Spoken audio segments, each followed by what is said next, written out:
Hello, everyone. My guest today is Tony Guarnaccia. He's grown over 10,000 small businesses and dozens of Fortune 500 companies, including ADP, Ford, and AutoNation, and became the Google Partner of the Year. Later, he returned to the entrepreneurship route to bring his strategy, tactics, and resources, normally reserved for large enterprises, to small businesses. He's now focused on making podcasts profitable for hosts and guests with Castocity. All right, Tony, ready to take us to the top?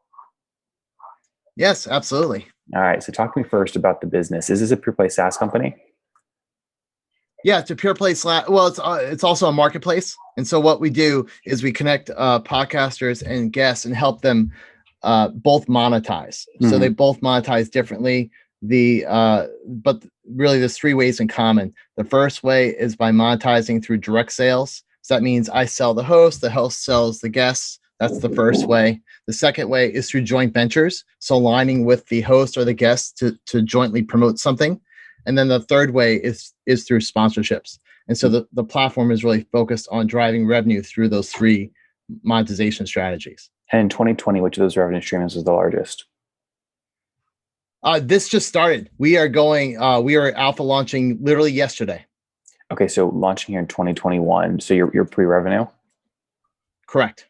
Okay, why do so many three things at once when you launch? I mean, there are massive companies that only do one of the three revenue streams you just mentioned. Yeah. Well, the reason why is because we're targeting smaller businesses, smaller podcasters. So we're not going after big podcasters. And usually the small businesses don't have a strategy across any of those three. And so the goal is to make it so literally out of the gate, the podcaster can break even, because the average podcast doesn't last past, I think the number is 6 episodes, because they have no way to monetize it. They're doing all this work, getting no benefit. And so what we're targeting is the smaller, my heart has always been for small businesses, almost like the underdog. And so the thought was to use that strategy. And so there's a CRM component, because really at the crux of all this is relationships. So it's almost like a CRM for managing your relationships. So if you have 1,000 podcasters on your platform that get on average 200 downloads per episode, what makes it worth your while? I mean, how do you actually make money on that? I mean, if you have a joint venture to promote a product, I mean, you're going to be lucky to get like one sale promoting to 200 people on a podcast. Yeah, so it's a subscription model. So the levels start at $37 and go up to $100 a month. And the idea is that they can break even right out of the gate. And so the first monetization strategy is to monetize the guest that's showing up on the show. And so what happens, instead of the typical booking process where you might go through Calendly, what we do is we turn that into a shopping cart.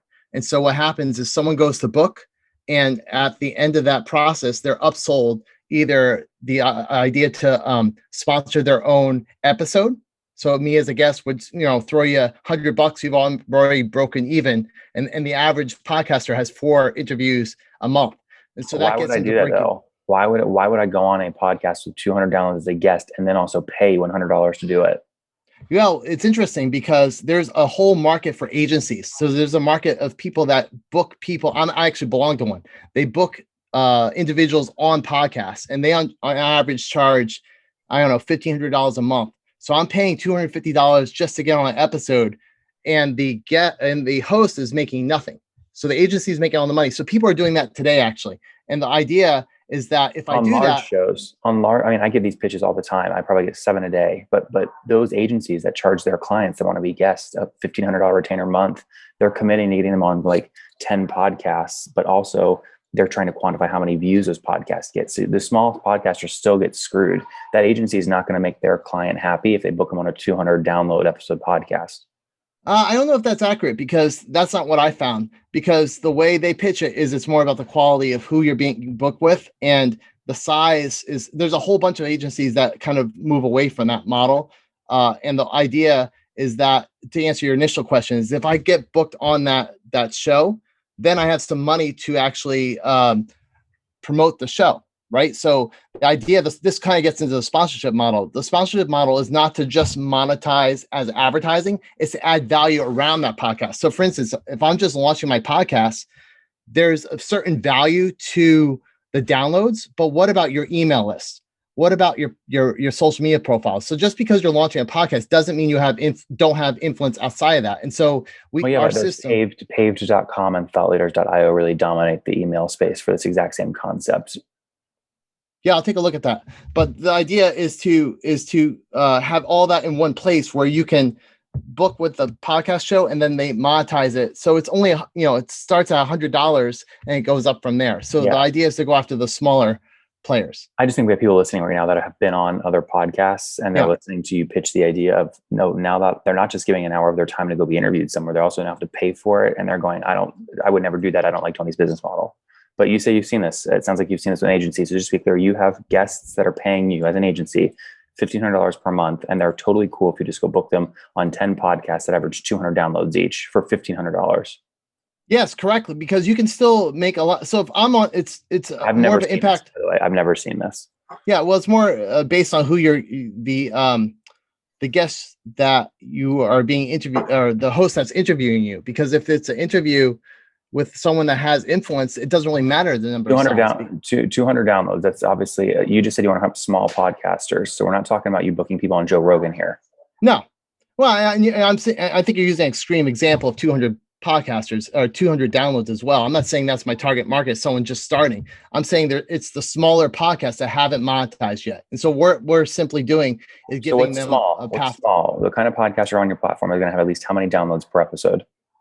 Yeah, I mean, they're probably going to have, the ideal. You really start monetizing a podcast once you get to 10,000 podcast episode downloads. So we're looking somewhere Tony, probably that's between. Huge. That's top 1%. The average podcast download. The average podcast is less than 100 downloads. So you're not working with a small guy. I mean, you're working right. With No. That's my point, though. That's what I'm saying is the average. Not who we're targeting. I'm saying the average one really starts monetizing once they get to 10,000. So we're targeting the people below that. So below that, somewhere between 1,000 to 10,000. Mm-hmm. So we're not looking at the 200. We're looking at the 1,000 to the 10,000. Got it. Interesting. Before they're ready. Okay, yeah. You've built a beta list. It sounds like. How many people are on this wait list? 100. Alpha. We're in alpha right now. We're in alpha. Beta, today. Alpha. Who the hell cares, right? You got some interest early on, which is great. How'd you build that list? Actually, we're doing it through our own process of joint venturing. So we'll launch in beta in March at one of the largest conferences, and we have roughly 100 joint venture partners. Okay, when are you launching pricing, and on the day you launch, how many do you expect to convert to paid? Yeah, it's a good question. It's hard to say until we get through this alpha stage to see, what the conversion rate. But if we get say 10%, that would be a good place to start. And so we're looking just to see how many people, because the way that it works is essentially the core part of the model is we're monetizing the booking process. So just like Calendly doesn't have a monetization strategy, most people use Calendly or Acuity. We're create our own, and the whole idea is to monetize that process. And so what happens is it's kind of self-generating. The lead generation is self-generating because every time someone books through the form, they become a lead in our system. I understand. I fully understand the product. I'm just trying to understand if you're going to try and get people in it. So you've got 100 people on the wait list. You're going to launch with joint ventures. I mean, isn't the right way to launch these ideas you're talking about is actually to launch an agency, not a software product? Yeah. No, because why? Because I've done this when I worked with Google. This is the problem Google had. Google needed a feet on the street. And so to sell small businesses is very, very difficult to do that as a agency because the revenue is just not there, to your point earlier. And so software is really the best way to approach a small business market because the cost per acquisition is too high at the end of the day. Got it. How much money of your own money have you put into the company so far to get it to where it's at today?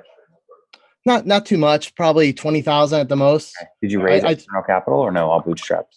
No, I bootstrapped it. We love that. Yeah, I programmed most of it myself. I mean, I've done some programming with Google before, so I'm able to create it myself very quickly. And we really put together the MVP in just less than 6 months. Mm-hmm. Why'd you leave Google? I mean, were you making a bunch of money in a rich spot at Google? Were you one of the people that they just throw a bunch of leads into? You're doing calls all day trying to close SMBs in some small town in America. Well, I didn't work for Google. I was their agency partner, and so there's roughly 10 in the world that were agency partners at the time. Us, Reach Local, some of the major players, and so because of that, I got. Why'd you stop that business though? That sounds pretty sweet. Why would you stop that? It wasn't mine. I ran it. I ran the agency. It was for a Fortune 500 company. So it was an internal and external marketing agency run by a Fortune 500 company. So you were you were an employee at an agency that was run by Fortune 500 and approved with Google. Yeah, we were their top reseller. And so I got access to do a lot of things with Google and learned a whole lot about small business and what works and what doesn't work. And so what happened is after, roughly 10 years of doing that, I wanted to go off and start my own company. And I really thought software as a service is the best way to do that. I did have an agency. How big was the agency? How much revenue in 2020? Yeah, so we got to $1 million, and then with COVID and everything, we lost 90% of our revenue. So 2019 you did $1 million, and 2020 it crashed.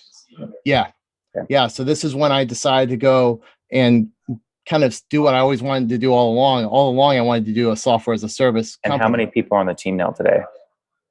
We went down to just me because I didn't really need all the overhead, and essentially all this I can do on my own. I hear you, man. Listen, we're rooting for you. Let's wrap up here with the famous 5. Number 1, favorite business book.